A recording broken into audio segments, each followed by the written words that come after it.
right now, just get a sense of, again, space around you. So listen for the furthest sound, right?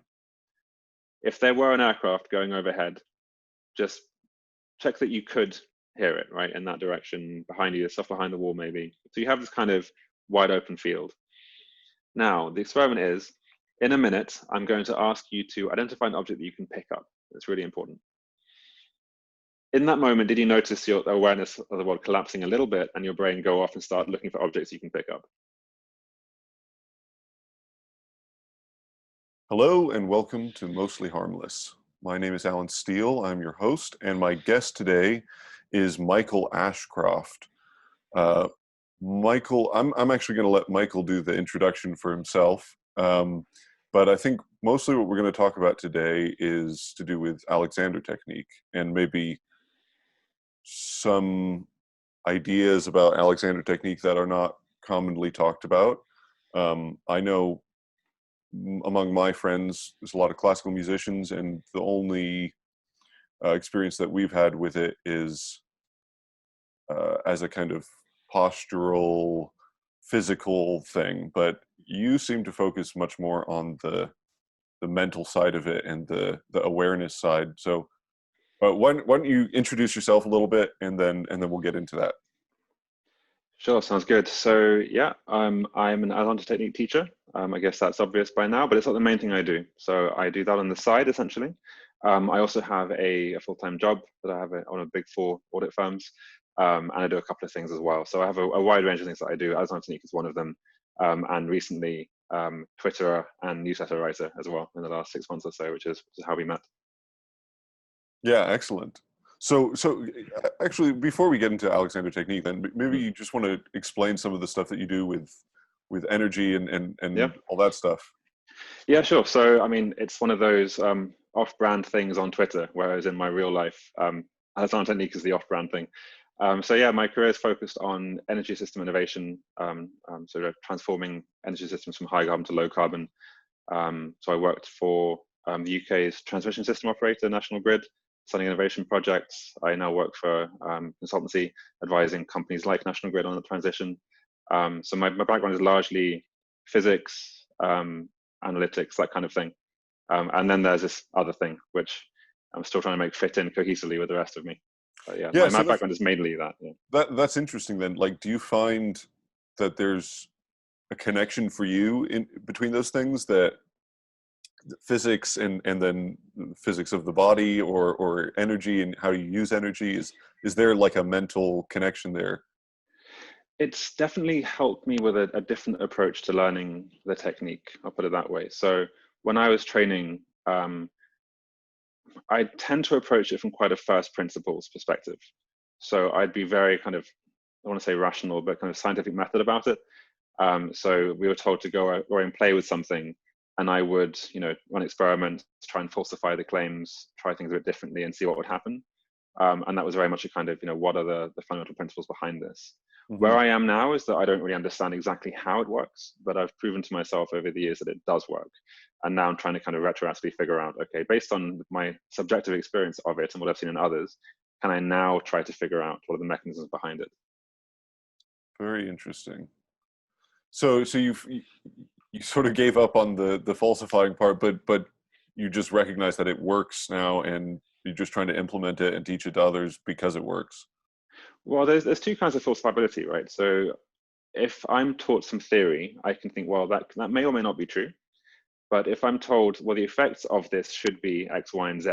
If you do this, if you do X, then Y will happen. And I go off and try, okay, if I do X, then Y happens. Cool. What if I don't do X? Does Y still happen? No. Okay, cool. Well, what if I say I'm doing X but do Y? Does the person I'm working with report Z? You can do these kind of n=1 experiments in the space and figure out, okay, I now understand how this thing is working subjectively. And from there, you can kind of think, okay, well, there is something here, and I don't need to know the exact mechanisms behind it. I don't need to know the anatomy in detail. I don't need to know how the brain works in detail to be able to actually do the thing, essentially. So that's kind Okay, of how that's worked. that's great. So let's get a little bit more precise about Sure. what the thing is. Yeah, yeah. So I'll just tell you where I'm coming from, and where maybe, you know, probably many people who are watching this podcast, at least at this point, are people that I know. My sphere tends to be mostly classical music based. And my experience has been, you know, there's been a few people that have come into when I was in school who kind of gave classes on Alexander technique, that sort of thing. My experience of it was it was always very physical, and it was kind of about I don't remember any really that much about it, but it kind of, you know, arches and being ergonomic and economic with your movements and that sort of thing. So maybe starting from there, can you expound a little bit about what Alexander technique is to you? Sure. So, I mean, what you're describing there is a common experience. I think a lot of Alexander technique teachers go into this from that perspective because it's it's a good way in for people. You can market it quite easily, and it's a way of explaining it that makes sense. I think if you were to go deeper with those people, you would have found that they were talking about similar things that I'm talking about, but it takes a while to get there. Sure. So my understanding of it is essentially a mechanism, a technique to undo habitual patterns of movement and of being. So when someone's working with you in a postural sense, what they're kind of doing is pointing out certain habitual patterns of holding, of tension, the way that you hold yourself up, or the way you stand, and showing you how to undo that so that you can do something else instead. So Alexander himself said, when you stop doing the wrong things, the right thing does itself. And that really gets to the core of it for me. So what they're teaching you is, look at all these wrong things that you're doing, where wrong things are anything that you think you're doing to stand up straight, which is normally some kind of like holding, or, you know, pushing your hips forward, whatever it is, pushing your knees back. All of these things are kind of doing posture, if you like. And Alexander's technique is about learning how to undo those things. Now, it sounds simple at this point, but once you start doing it, you realize that there's a bit of there's a lot of traps you can fall into, and you start getting quite deep into the nature of what it means to do anything and how to non-do things. Yeah. So let's go straight into the deep stuff, because that's fun. Yeah. I mean, one of the things I saw on Twitter that you pointed out is a good analogy is like trying to go to sleep, right? If you try to do going to sleep, you can't, right? And everybody has that experience, you know, and that's why there's counting sheep and things like that. You try to go to sleep by acting, it doesn't work, because the whole point of going to sleep is that it's the absence of doing anything. So Right. how do you, like, subjectively, how do you get to that mind space? How do you get from, you know, doing, because that's how you act in the world, is you're always doing things. So how do you get to a place of non-doing and just letting it happen correctly? And it is, I guess the second part of that is are there sort of barriers in the way, maybe fear of that it won't work out or something like that? Is there, what's in the way of that? How do you get there? Sure. There's a lot in there. Yeah, sure. So to begin with, the first thing that needs to be recognized is that the point around the fact that you're always doing something. So just recognizing that there's doing, and there's also the absence of doing, which is not the same as doing nothing. So if I were to go back to that sleeping example, if you can't sleep, you realize that you are thinking about your day, right? That's a kind of a doing. And you think, oh, okay, this is keeping me awake, right? So I shouldn't do that. Let me try to fall asleep. Let me do counting sheep or whatever it is, right? And that keeps you awake as well, because it's the same exact part of your brain that's active, I guess, the same process at least, that's counting sheep, that's trying to sleep, and that's thinking about the day, right? And it's all keeping you awake. What you can do is then step back from that and think, okay, well, I want to not do any of that, and then trust something else that knows how to fall asleep. Because in that context, you actually have no idea how you fall asleep, right? You lie down, and most of the time it works and you're asleep, but you don't consciously do that. And then as soon as you try to, when you start thinking about the mechanisms by which you fall asleep, then it's when you get stuck. So what this is about is noticing the doing in a kind of non-judgmental way. It's like, okay, there it is. That's that doing process. Don't try and change it, and trust the system to do itself, if you like. That's the kind of the fundamental process in Alexander technique, is stop the doing, have an intention, and then trust this other thing to carry out the action for you, if you like. That's very interesting. I mean, I'm kind of going back to my experiences with meditation, which Mhm. I haven't done in a long time, but what I remember from that is you have the experience of trying to clear your mind, and that's a very difficult thing to do, that because you're constantly grabbing onto something Mm. new to do. So I guess what I would want to know is that I feel like, for myself, and this is coming from someone who I feel like I'm very sympathetic to the idea of non-doing, but I still feel this resistance in me that, well, how do I know that's going to work out? You know, like how do I know that this non-doing approach is going to work for, let's say, for posture, or for going to sleep, or for anything like that?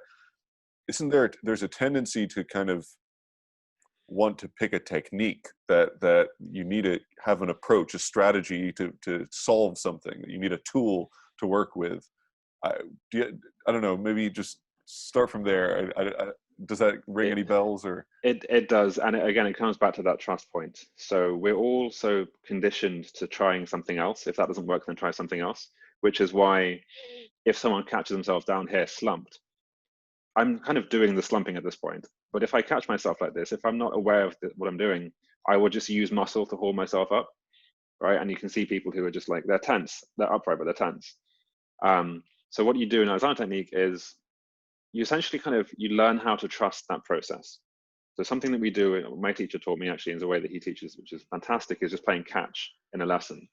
So I'll throw you a ball, and what the first thing you do is you'll get caught up in the societal conditioning that you have. The dropping the ball is bad, right? That you have to catch the ball, right?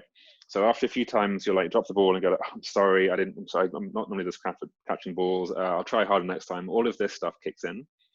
And then the teacher points out, like, look, this is the least important thing you've ever done in your life. This is a room with two people and you're playing catch and no one's watching, and you still can't let go of that need to impress or try or do. And over time, we have various methods to get you out of that trap, if you like, which links to the spatial awareness thing that we might come on to later. And after a while, you just have a moment where the ball comes towards you, you're listening to sounds, and your hand is just there. And you've caught the ball, and you don't know how it happened. You didn't do it yourself, but you had so much more effortlessness about the catching than you ever could have done trying to catch the ball. So over time, and the more experiences like this that you have, the more you realize that there is something else going on that you can learn to trust, and you learn how to access it in different kind of activities. So so I'm still, I want to get into like how you bridge that gap, because Mm. there's this thing about, like, okay, don't think of an elephant, right? And the first thing that you think of is an elephant, right? So I don't know, how do you mentally make that, like, how do you get rid of your consciousness and just let the unconscious? That's what it sounds like you're describing, is kind of getting rid of those conscious frameworks and just letting the more natural unconscious Mm. patterns take form. But in order to do that, you have to make a conscious decision. So there's sort of a paradox there, right? Like, how do you get rid of the thing itself? If Yeah, you follow where I'm going, yeah. I do, and this is the trap, right? So if I ask you not to think of an elephant, you habitually have one of two responses. You either think of the elephant, right, because it just comes up, or you actively try not to, right? And most people at this point, if I ask you not to think of an elephant, you'll either you'll stare at something else, you'll kind of over focus on a tree out the window and kind of just push away the elephant. And sometimes people even like use muscles at this point. They kind of clench their jaw and like, look how much I'm not thinking of it, like kind of really trying not to think of an elephant. Both of those things are exactly the same thing. They just don't seem like it at the time. You're still being defined by the elephant in some way and just trying different tricks not to engage with it. So the way that I would approach it is to neither think of an elephant or to try not to think of an elephant. And at this point, I bring in the spatial awareness thing because this is really key to what we do. So normally, if you are unhooked by the world, your spatial awareness is fully three-dimensional in all directions. As soon as I give you a prompt like the elephant, your awareness collapses down onto the elephant, right? And then you've caught by it, you're thinking about the elephant. So instead, you can notice that that's happened and then just choose to re-expand your awareness. And that leaves the elephant thought where it is. And it gives you access to the rest of your world, right? So you're neither defined by it nor not defined by it. So you're It's sort just of part of just the landscape. putting it in perspective, that instead of taking your focus and zooming in on this one thing, you just, okay, just back in the world again, and Yep, all the sensory information that's there. And exactly. do you, so because you teach Alexander technique, do you do like private students, or do you do groups, or both? So given my life situation, the way that I was doing it before the quarantine situation happened was that I would go to the school that I trained at. So there's a monthly weekend and then evening classes. So I would go along, work with people who came in for the first time, and mostly all I do is help train other trainees to become teachers. Mm-hmm. So I'm kind of pointing out all of this stuff to them on their journeys, the one I went through myself. So I don't have a private practice, just my life isn't set up for it right now. But I do still involve myself in training. So what I'm curious about is, um, do you work with people that have trouble with like social situations, social anxiety, that sort of thing? Because what you were describing with, um, collapsing, and the awareness, that Mm. reminds me a lot of that, because when you're very socially anxious, your awareness is collapsed on Yeah, what's going through your head, and what are people thinking of me, and that's reflected in your body as well. So that seems very tied in. it is. So I've worked with a couple of people on Zoom actually in the last couple of months on exactly that, on how to navigate social situations more easily.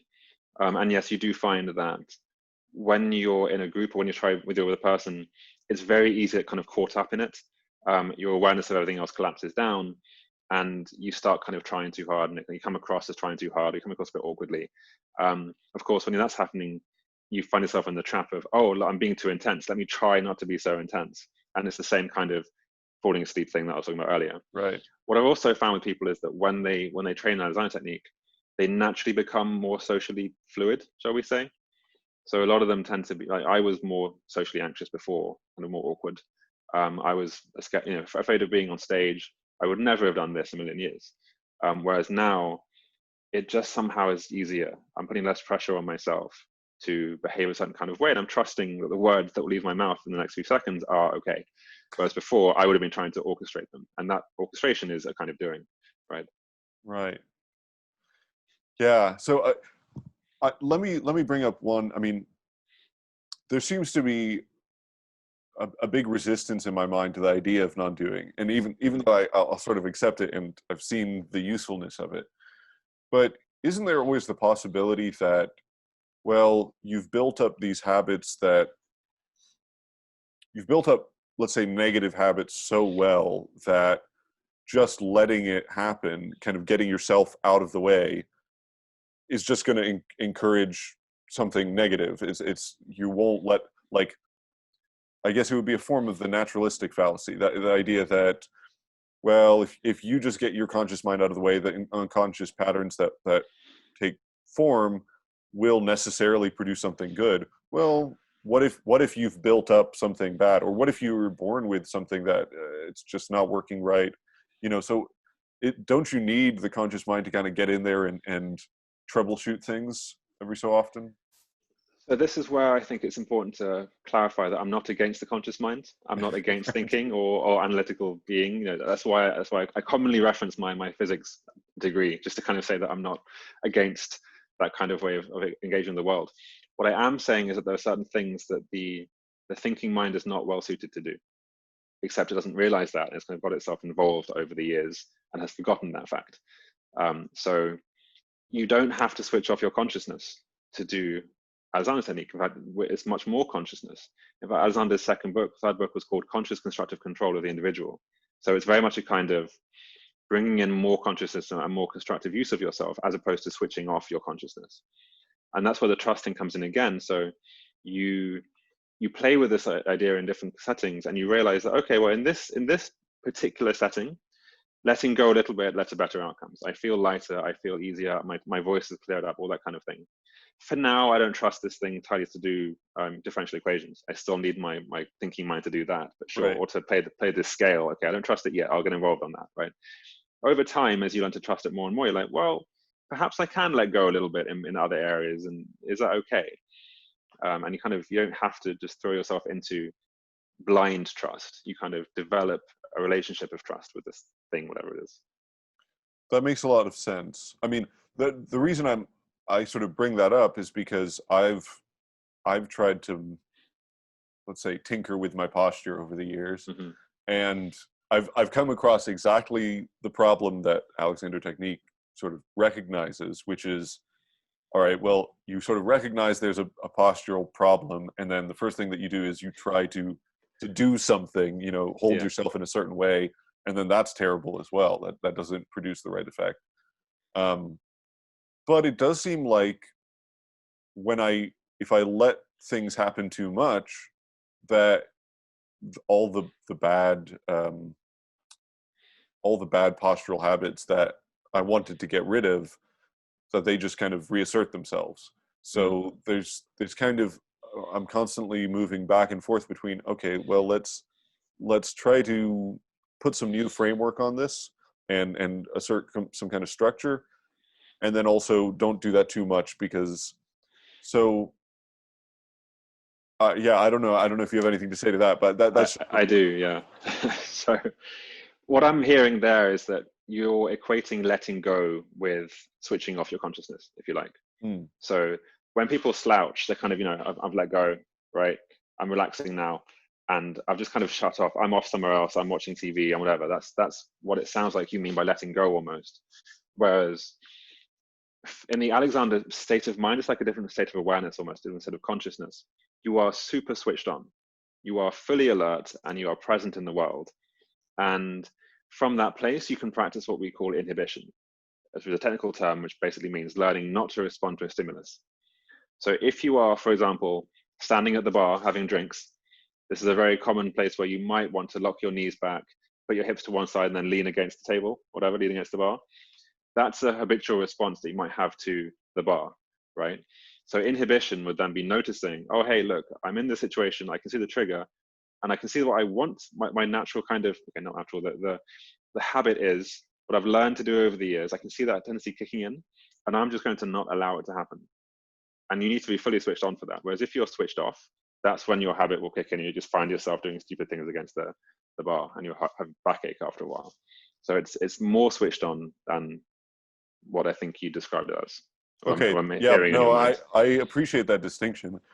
It's funny because you just caught yourself there saying the word natural, and you kind of, and that seems to me part of the problem in trying to achieve this state, whether it's through Alexander Technique or through other methods, that it's difficult to figure out what feels natural, and it's not just with posture, although that's maybe a more like proximal, obvious example of that, but I noticed with breathing a lot, or with what you eat, that it's hard to figure out, well, okay, what is just habit and what is maybe the more, I don't even know if natural is the right word for it, but it's funny that you kind of caught yourself on that word, because I've caught myself on that problem as well. My lights have just come out. I don't know if you have anything to add to that, but yeah, it's funny, I think, because I fell into the trap that I think everyone does, which is equating habitual with natural, and they are not the same thing. There's a concept in Alexander Technique called faulty sensory appreciation, which basically means that over time, because you keep doing something like pushing your pelvis forwards when you walk or something like that, over time that begins to feel natural. That feels right to you. So if I were to be teaching someone and I notice that they're pushing the pelvis forward, and I go in and just interrupt that pattern by pushing their pelvis back a little bit, I'm not trying to say it shouldn't be here, it should be here. I'm just saying, hey, look, you have this pattern. Let's interrupt that for a second.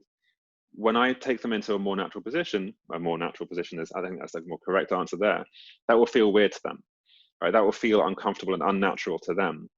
And because of that, that will almost force them back into their habit, because the habit feels right. So over time, when you practice this, you recondition your sensory appreciation, so it's no longer faulty.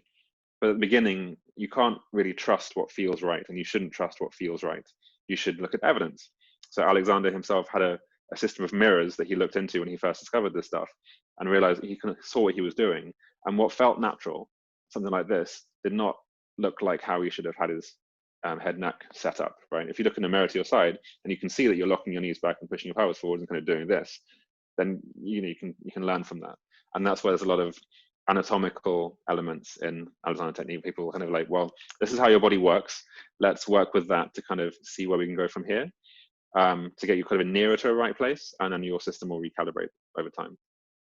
Yeah, that's super interesting. I mean, I know I do a little bit of teaching cello on the side, and one of the things when I'm trying to teach, correct form and posture and all that sort of thing is I always tell my students that, if it feels awkward, that's right. It shouldn't feel right, because if it felt right, then you'd just be doing it naturally from the beginning. So if you're learning how to do something new, feeling right is not a very good proxy for where you're heading, because you don't know how it's supposed to feel. So and then I guess what you're saying is the idea is you kind of train yourself to realign those things so that the natural thing also feels right. So exactly, so those two things would line up. Right. And the way that we do this is, again, back to that awareness point and the inhibition point. So when Alexander was learning what he was ultimately developing, he sat in a chair and then intended to stand up, right? So he wanted to stand up, but he inhibited, so he didn't do any of the responses that felt like standing up, right? So he just sat there and like, okay, I want to stand up, I'm not doing that. And I don't know how long this lasted for, maybe hours or days or weeks, or like just over and over again. He eventually said he found himself standing, right? So he just like intended, paused, and then one point found himself standing up and didn't know how it happened. Something else happened. And this is where maybe you can trust something innate, something natural, which is how children move. Like children don't need to coordinate their bodies. They just run around and play and sit and whatever. And then at some point in adolescence or some point in life, we start interfering with that process. We start walking in a cool way. We start talking in a cool way. We start interfering with our system. What we're doing essentially is going back to that older state of, well, how would your body be responding to itself if there was no interference at all, right? So very commonly things will happen and you have no idea how they happened. It felt weird, but the place that you end up in is a very natural, light, easy kind of, it feels good kind of place in the end. So you're kind of reassured that it's not bad, at least. Right. So what I'm wondering is, you've got different processes in your body, so let's say breathing, obviously you don't need to think to make your heart beat, right? And you don't need to think to breathe, but there's a little more of a conscious element that can work with that. And then something like movement is kind of a much more dynamic interface between conscious and unconscious processes.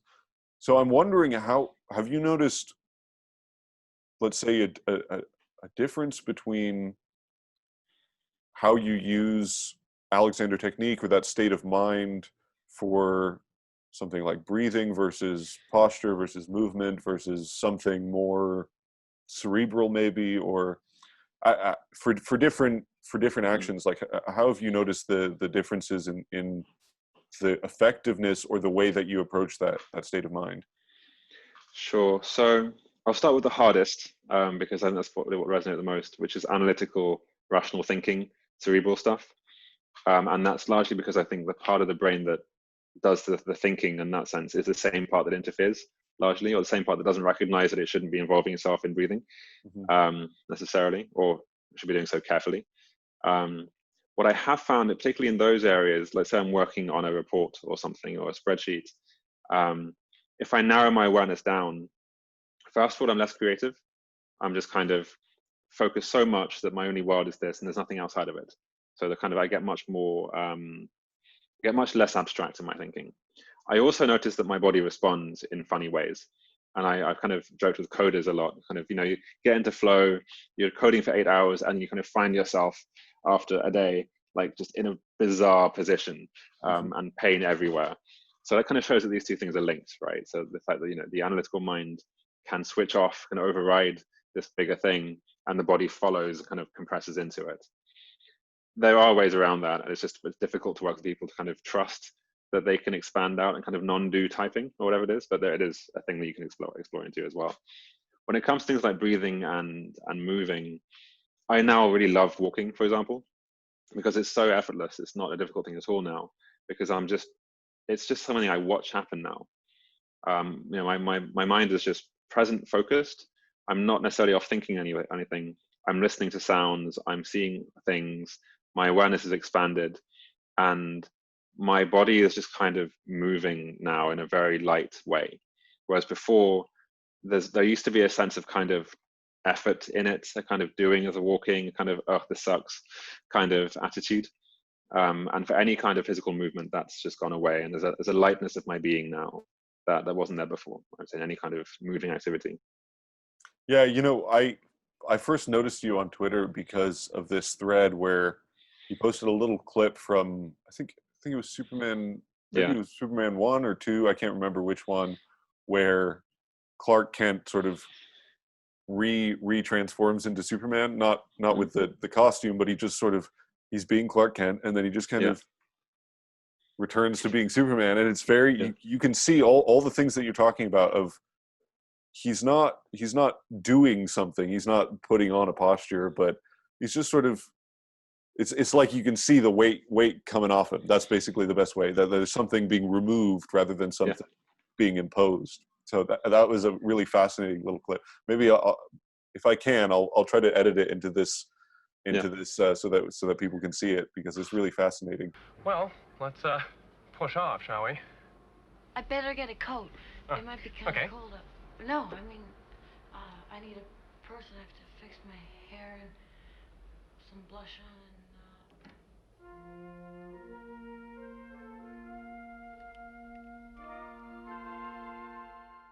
I mean, I love that clip. It's so hard to find examples in the wild of Alexander technique principles being applied so well. And when I find them, I'm really pleased. But that one, you can see when he's Clark Kent, I mean, yeah, there's the voice and there's other stuff as well, but he's also like pulling himself down.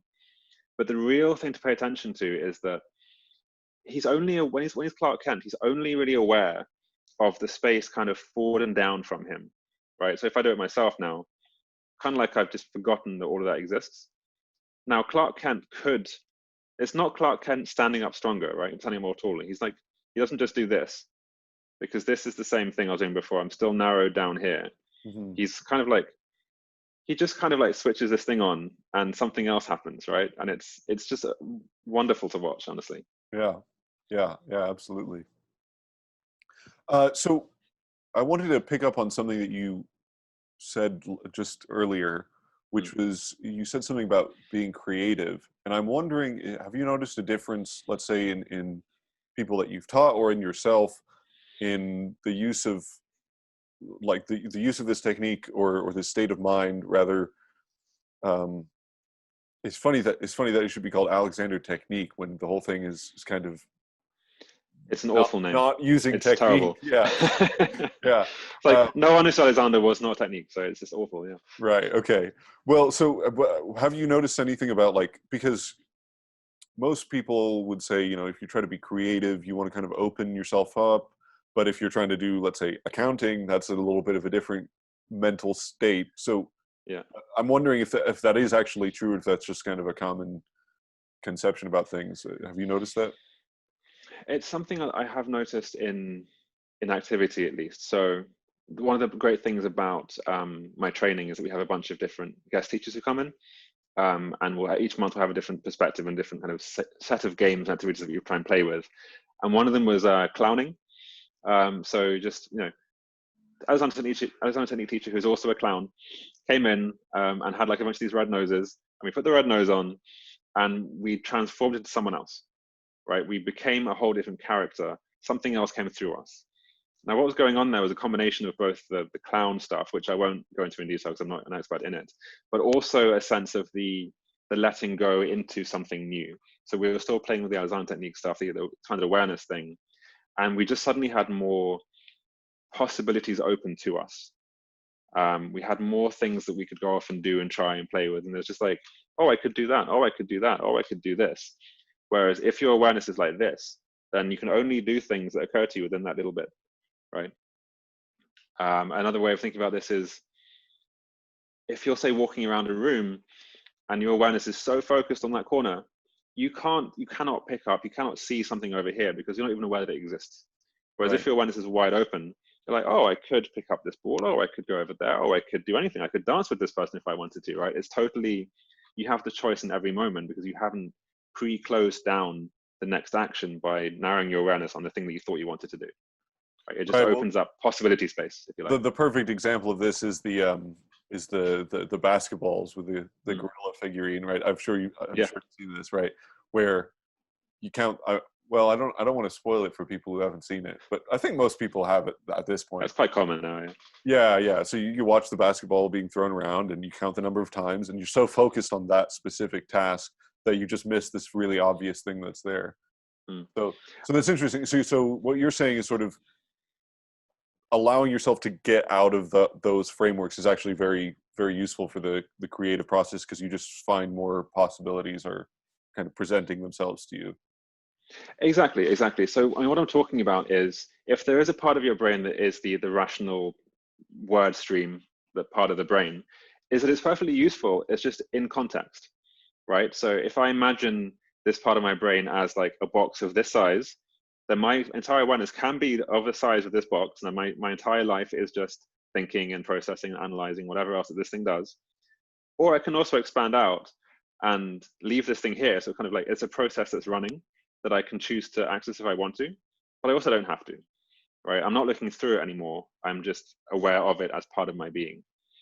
And you can see this. So if I want to walk across the road or something, the conscious part of me still has the intention, I want to walk across the road, but I'm not so focused on the outcome or doing it or achieving it, or like, it's really important to me that I cross this road, right? That I miss the car coming towards me, right? Right. Because my imagination is wide open. It's like, oh, there's a car, cool. I can wait. You know, that's what happens when you narrow down, is that you don't see the rest of the world. Literally, like you're talking about with the gorilla experiment, and that limits your options in a big way. Right. So, what I'm wondering is, like, how do you get from, let's say, if you've never had this experience of putting yourself in this mental state, if you've never done meditation or anything like that, what would you say to someone that's just trying it for the first time?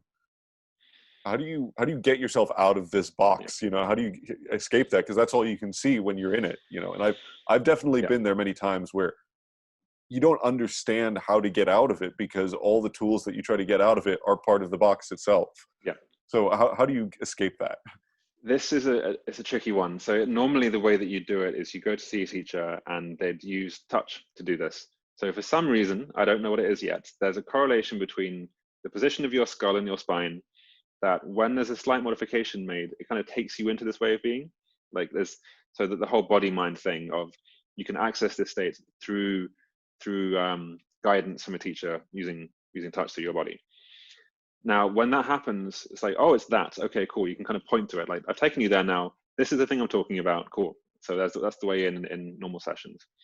What I'm struggling with, I'm kind of working on, at least on the online format, is how to go the other way around, almost, is how to bring about the experiential thing, the kind of awareness thing, just through words, through exercises, through whatever. And there's a couple of ways it's worked for me so far. So one is, you've mentioned that you've had those experiences in the past where it's just worked for you, it's just switched on. So you can kind of call those to mind, of like, what was that like, almost, and how is that different from your normal? So don't try to bring it about. Don't try and think, okay, what was I doing then so as to feel that kind of expansiveness? It's more like association. Think about just it. Like, just kind of call it to mind. Just call it to mind. Like, what was that like? What did it viscerally feel like to me? And then just kind of let the experience bleed through the porous membrane of memory into the present moment, and just like, oh, and it's now, cool, okay. Like, so it's kind of calling to mind what was going on.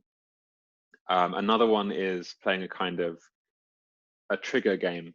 So with the elephant thing, there's another version of that I like to do, which we can do quickly now if you'd like, just kind of show you how this might work. All right. So, and see anyone else can listen along. So right now, just get a sense of, again, space around you. So listen for the furthest sound, right? If there were an aircraft going overhead, just check that you could hear it, right, in that direction, behind you, stuff behind the wall maybe. So you have this kind of wide open field. Now, the experiment is, in a minute, I'm going to ask you to identify an object that you can pick up. It's really important. In that moment, did you notice your awareness of the world collapsing a little bit and your brain go off and start looking for objects you can pick up, right? Right. Even though I said in that prompt, in a minute, I'm going to ask that. Not right now, right? But we're so conditioned to want to please, to want to fix and solve, that I just hijacked your attention, basically. I just said a couple of words and you were like down here looking for things and you lost all that. And it's the same with the elephant, right? So we can do it again. And this time I want you to actively not try to pick an object, right? So you're going to see the same thing happen again, but actively try not to pick an object or let that process happen. Okay, so get that spatial awareness back, listen for that aircraft that's above your head somewhere. Now, in a minute, I'm going to ask you to identify an object that you can pick up. And there's a bit of a kind of back and forth going on, but what happens there in your mind? What was your experience of that like? Yeah, it was sort of, okay, wait, I've got two pictures going and I gotta, okay, let's go back here to this broader picture. And then I can see my brain wanting to zoom in on that. That's so that's the point. So you won't be able to stop the zooming in. So that's the trigger, that's the stimulus. And trying not to, in a sense, is falling for the trap. So all you do is you notice quickly, if you can, or it gets quicker with time, that it's happened. Note it in a non-judgmental way, and then just choose to listen for that sound again, or do whatever you need to do to get that expanded awareness going. And you then might decide to pick an object because it's still part of the game if you want it to be. So you still have the choice to either engage or not, but now you have the choice, right? You can kind of go back into a state where you're in charge, not me dictating and pushing around your attention. So we'll do it one more time and just see if you can play with, notice the narrowing, and then choose to, I love this listen for the farthest sound because it works over Zoom, and particularly above you because that kind of gives you this verticality thing going on. So let's just get that now, just listen for that sound. And now, in a minute, I'm going to ask you to identify an object that you can pick up. Now that one seemed a bit different from my perspective. What happened there? Yeah, I think it was easier. It was it's hard to describe. Yeah, tell me about it. Yeah, right. Yeah, that was really interesting. I guess it was I stopped trying to do as much and like to prevent myself from doing it and just kind of relax and take it a little less seriously, and that made it actually simpler to kind of remain that. Honestly I can't really tell because it could be so quick that I'm just shifting between things, sort of like multitasking, where I feel like I'm multitasking, but really I'm just going back and forth between things. But totally. Yeah, that's so this is what we play with though. So like, it's a very small crack into it, right? So I can't give you the full bang experience, like, whoa, I'm suddenly in the present moment, this is amazing. But right. I can give you a subtle kind of, this is the kind of thing you're looking out for type experience. Right. And then I would, if I was working with you longer term, I'd say, okay, we'll go off and play with this in the real world, right? So you're walking along down the streets and you suddenly realize that your awareness is narrowed down on the ground, or you're off narrowed into your own thoughts, right? Your awareness is collapsed down to a thought. It's like, oh, I don't want this. I've been hijacked. I'm going to not push this away. This is fine, but I'm going to listen to the birds. I'm going to look around. I'm going to, all that stuff, right? You know, the thing that I think kind of triggered that different experience this last time was you said something that stuck in my mind. You said, you have a choice. I thought, oh, that's an interesting way to frame it. It's not, you say that it's hijacking your awareness, but it's sort of, you can engage in this narrowing, or you can engage in the more broad kind of perception, and that's just up to you. You can do whatever you want. That seems to me a really powerful kind of reframe of what's going on, because I feel like that resistance to escaping the narrowing, it has a lot to do with the fact that, oh well, I don't want it to be out of my control. I want to control the situation.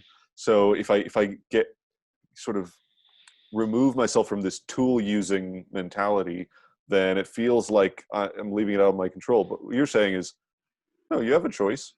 You're still in control at this sort of broader level where you can choose to let things happen, sort of like directing a team. You can detail everything you want your team to do, or you can kind of let them figure it out and just supervise.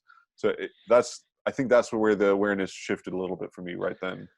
Cool. Yeah, I'm pleased to hear that. And it's a good point there around this expanded awareness non-doing thing is not about checking out. You don't become, what is it, a pea zombie? You're still around, and you're still very much kind of coordinating. You can set intentions. I want to go over there. I want to do this. I want to talk to that person. I want to whatever. But you don't feel the need to like direct every single movement of it. Right. So like your sports analogy is a great one of like, you can either tell the players like you run there, then you run there, then you run there, then you pass to him, and that's not going to work. Right. Instead, just say, okay, here are the rules of the game. Your intention is to go off and win it. You do it how you like. Right. Right. It's the same kind of approach just to yourself. And we catch ourselves. It's so common, like, have you ever had the experience where you have a deadline and it's like a week away or something? It's like you feel quite relaxed and just like working is fine. And then suddenly like you get some email and you say like, hey, how's that thing coming along? Or like you suddenly recognize that there's like a, oh shit moment. What you do is you don't actually really necessarily work harder, but you bring in muscle, you bring in trying, you narrow, everything's like,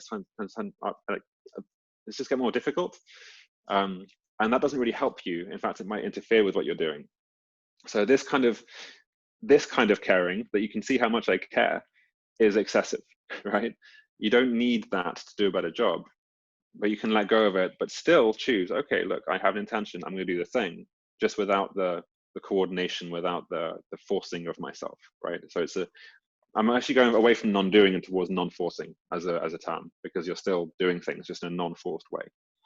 Well, in that example, isn't there also this element of you're sort of trying to convince yourself that you're taking it seriously, right?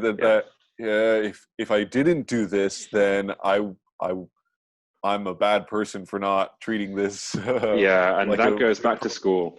Yeah, so you're at school, right? So you're at a lesson. Your mind is you're off looking at the window, and your teacher asks you to pay attention, right? And what do, right? You look like you're paying attention, right? Or if they call on you, and this is actually in Impro, it's fantastic, the book Impro. But when you ask a kid a question they don't know the answer to, they won't just say, "I don't know, sir." They'll kind of go like, well, they'll kind of do this ridiculous, like, look how hard I'm thinking game to show how hard they're trying, because trying hard is virtuous, right? If they just sat there going, I don't know, like, what are you even trying, boy? This is my childhood experience, obviously, not yours, but it's just, we get conditioned into conflating trying hard with virtuousness with all these things, and it's so hard therefore to undo it, because if I don't try, am I any worth? Am I worthy as a person? What will I get done? I don't trust this thing. I have to layer on this extra crap, essentially. Well, that's really interesting, because that a lot of that rings very true, and the idea of yes, trying hard is virtuous, but then also you want to win, or you want to achieve your goal or whatever. But there's this, I don't know if fear is the right word, but you're sort of taught from a young age, well, you wouldn't want to win if it was too easy, right? Like that wouldn't be fun. Why not? Well, yeah, right. But that's the idea is you wouldn't want to, if it was you want there to be some kind of struggle there. And there's a place where that's true, in the sense that if you're competing with a bunch of other people and you've got a huge advantage on them, then that's not really the win is kind of sullied from that. But when you start taking that model and applying it to the way that you answer questions, or the way that you are sitting or walking or something like that, maybe doesn't apply there.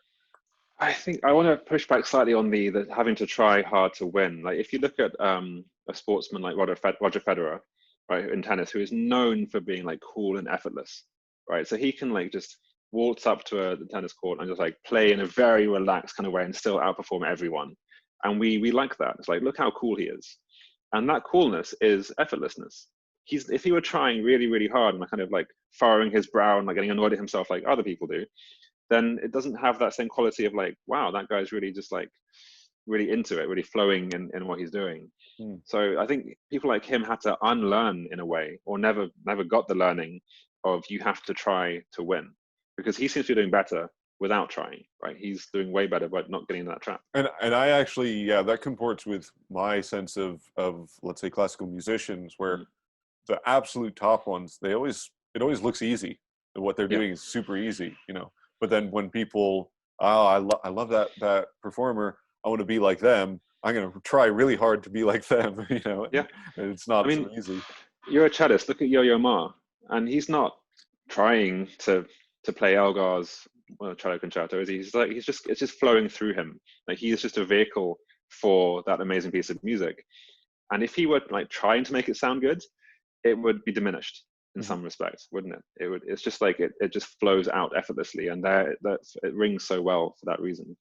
Well, and I think there's an element of, I don't know if you want to call it virtue signaling or something, but where if you try hard, and because it might not work out, right? So if you fail and it seems like you're trying really hard, well, people can kind of give you the credit for trying. At least you tried. Yeah, right. Yeah. That's funny.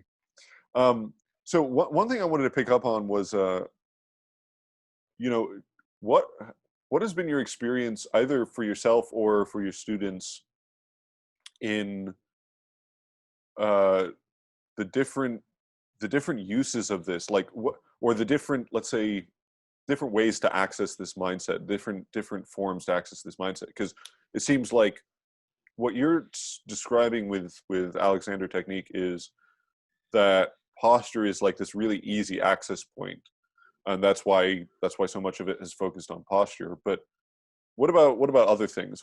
Have you found that there's other like common experiences for people to kind of enter or enter this kind of thinking or this kind of non-doing?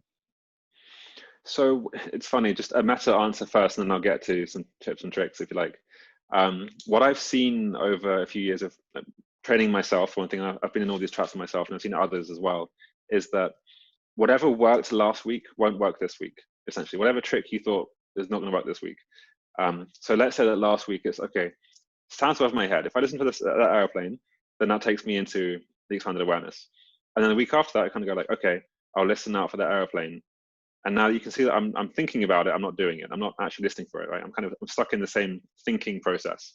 So I need something else to shock my system out of that, kind of like a Zen koan almost, like kind of being shocked away from thinking into present moment thought. So a lot of the process is like having a toolkit of different things and always looking for different ways of shocking your thinking mind to switch off for a second. That's a lot of the game. But some that I quite like for this context are, there's a mindfulness teacher called Locke Kelly, who has a mindfulness prompt, which is, what's here now when there's no problem to solve? So if you just ask yourself that, what you notice is, or where you start listening, you start paying attention to the world as it is, you know, textures, colors, sounds, lights, whatever. And then you notice that the thinking brain starts kind of kicking in and analyzing and rationalizing, well, this is a terrible thing, and I don't like this, and I've got this thing tomorrow. But then you remember the prompt is when there's no problem to solve. So it's like, yes, thanks, and all the world, right? So what's here now? Be quiet, little thinking brain, essentially. So that kind of thing works quite well, particularly for thinky people. And thinky people are often the worst. Once they get it, it's great, but it's very hard to get them to get it in the first place because they just see the world through the monologue, the internal monologue. So that's one. That was something I was gonna pick up on. Was I was wondering if you've had, I don't know what, either through your experience or through your students, like, have you noticed a difference in the way that, you know, some people have a very clear internal monologue, other people maybe, sorry, my light's going nuts. Other people might have, you know, visuals, very strong visuals or something, or no internal monologue, different variations of that. Has there been a difference with that? Have you noticed that? So, I mean, most people tend to be of the thinky kind. At least the ones who I meet tend to be thinky, analytical, rational types.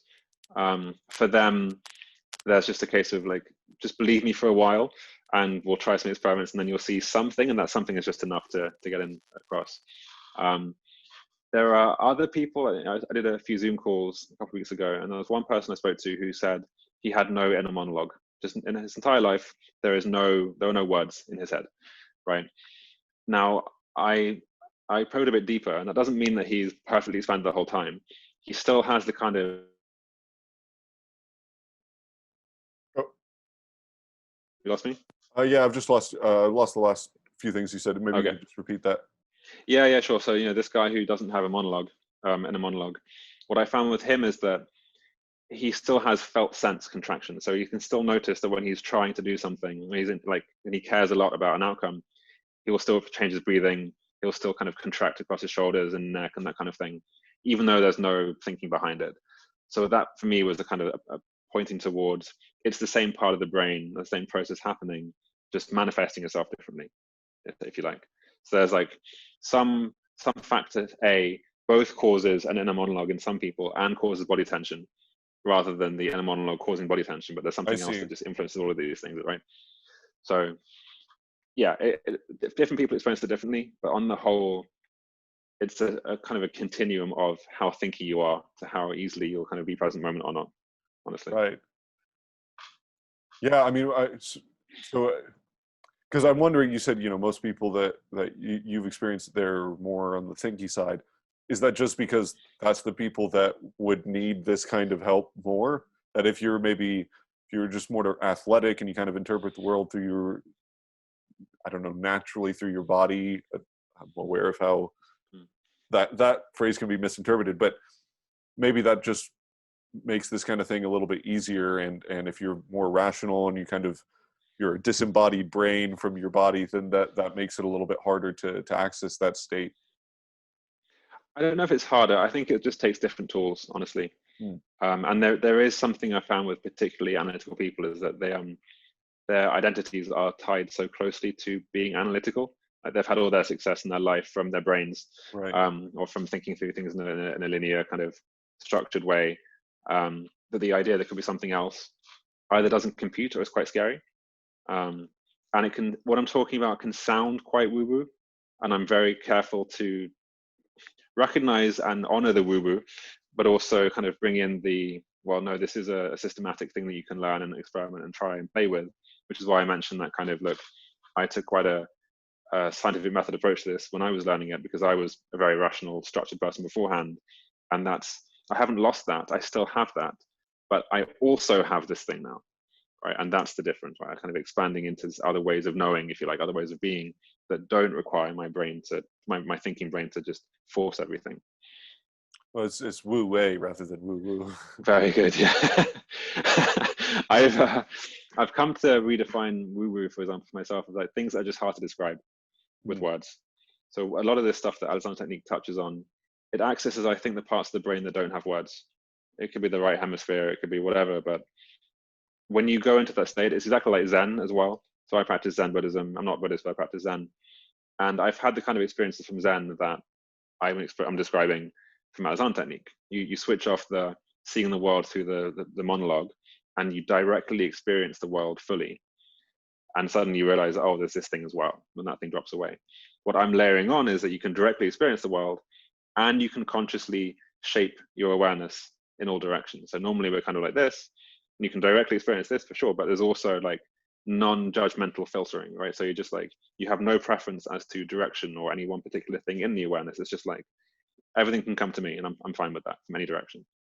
Well, I've experienced this also with just trying to talk about perception, because it's sort of the most basic thing. It's like, you can't see your glasses, or else you won't be able to look through them at the same time, right? So it's talking about in order to talk about the frame, you have to be in a frame, and so it's sort of there's a kind of paradoxical nature to it. Yeah, for sure. And this is why I get a bit frustrated with the common meditation or mindfulness analogy of, look, there's the screen and there's the contents. There's a movie on the screen, right? So what you want to be is the screen, not the contents, which is fine as far as analogies go, but it still makes the world two-dimensional.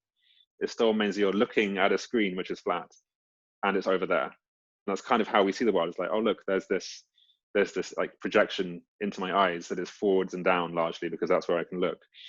Whereas you're not on a screen, you're in the middle of a 3D screen, if you like. And it just so happens that our eyes are this way, that we preference this direction. But actually it goes in all directions, and we should And by preferencing the forwards, we are doing in a way. We are consciously doing this way and switching off that way. So when you let go of that kind of doing and you expand out spherically in all directions, you're dropping down even further a kind of cognitive doing that you didn't know was there before. Wow. Yeah, that's a really good way to think about it. So I think we're going to wrap up pretty soon. Yep. I wonder if maybe you could just, if there's something that we haven't touched on, you bring that up. But I would love to have you just maybe give some kind of practical advice to people to kind of, again, to kind of escape that, the cage of your own perceptions, as it were. Yeah, so the first thing I always recommend is start noticing things that could count as a doing or trying or over-caring process, right? So this happens all the time in our lives of, I care about impressing this person, I'm trying to do this report, there's all kinds of things where you're doing, normally linked to a collapse of awareness. So just pay attention to your experience of the world, and if it's narrowed or if it's wide. And then when you notice that, don't try and change it. Just notice it non-judgmentally, like, oh, look, I'm narrowed, at the same time that I was focusing on Twitter or whatever it is, right? And then as you practice that, you can kind of gently go out again in a kind of very gentle kind of, I'm just going to listen, let myself be able to listen to birds. It's not even going to try to listen to birds. It's let myself hear the sound of birds if they were to come to me. So just to show you a trap that people often kind of fall into, just in case anyone's looking at this part, is when I say to people, go and listen to that aircraft overhead, if there were one there, I often see that this happen. Like people kind of like, they send their awareness they're up aiming there, at it. Yeah, right? They're going up there. Yeah. And that's not the trap. It's not a kind of doing. So you're just narrowing your awareness kind of that way, and your center is now up there, if you like. So what I'm saying is not that. Is stay here and just allow sounds to come in, allow perceptions to come in without going off and looking for them and trying to get them.